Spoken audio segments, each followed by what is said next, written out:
Guys, magluluto naman tayo ng hapunan. Ito guys, ang aking lulutuin ngayon. Tapos ko na pong binabad. Okay? Init na po natin ang ating mantika. Start na po tayo luto guys. Ayan. Isa-isa lang po natin ilagay guys. Ayan. Para tayo nagpiprito ng ayan. Hindi po siya magdidikit-dikit guys. Kasi breeding natin siya. Ayan.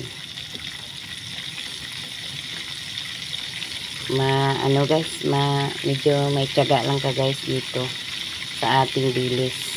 Ayan. Sarap po to guys.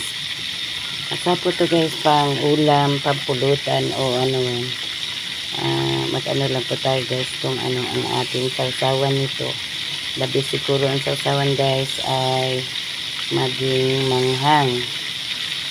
Ayan.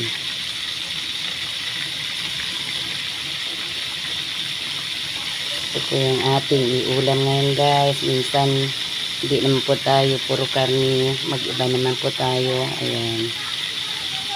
Ating anuhin yan.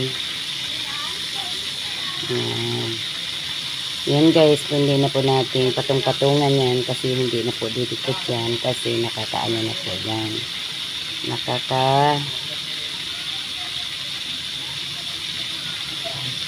Luluto na po siya konti guys. Kaya yan.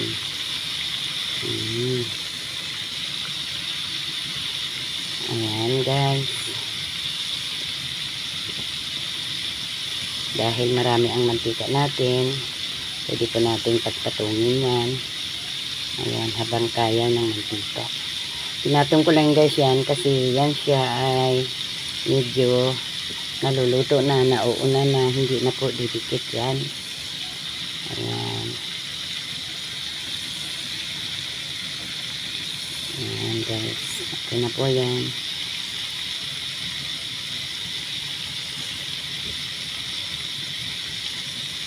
Ayan. Ayan guys, atin na po yung anuhin. Pag maluto-luto na siya guys, atin na pong usog-usogin. Ayan.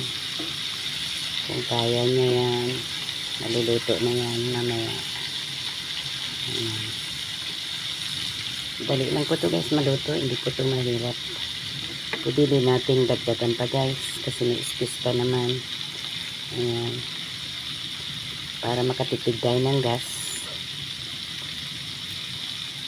Ayan. Ang ating kasing pagluluto guys, kung paano tayo makakasave din ng gas. Huwag po nating i-overcook ang ating mga niluluto. Kasi mahirap din guys ang gas ang mawawala. Tapos wala tayo pang pambili. Mahal. Ayan. Kailangan natin maging fair tayo sa ating niluluto.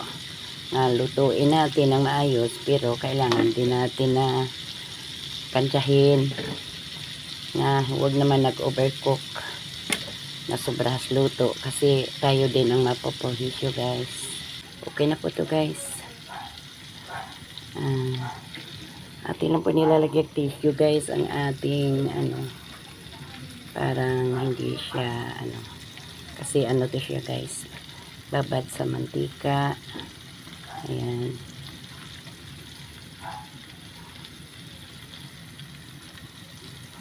Ayan. Okay na po to guys.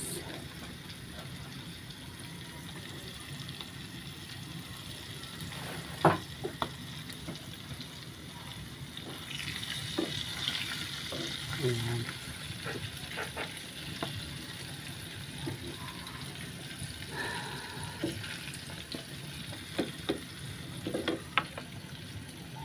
Ayan, tingnan nyo guys. Oh. Crunchy yan guys kasi lagyan natin cornstarch at harina to. Ayan guys. Susunod na po natin itong iba. Okay.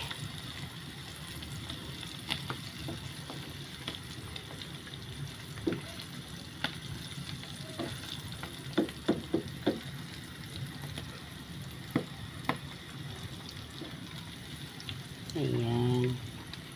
Tuto na rin to guys.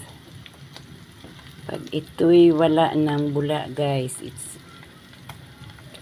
ibig sabihin luto na guys. Ilang minuto lang guys, luto na yan.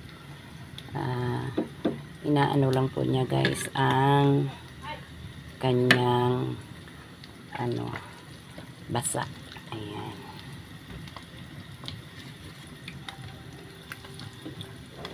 Ayan guys. Ayan guys ang finished product nga aking dilis guys. Gibreeding ko po yan. Ayan.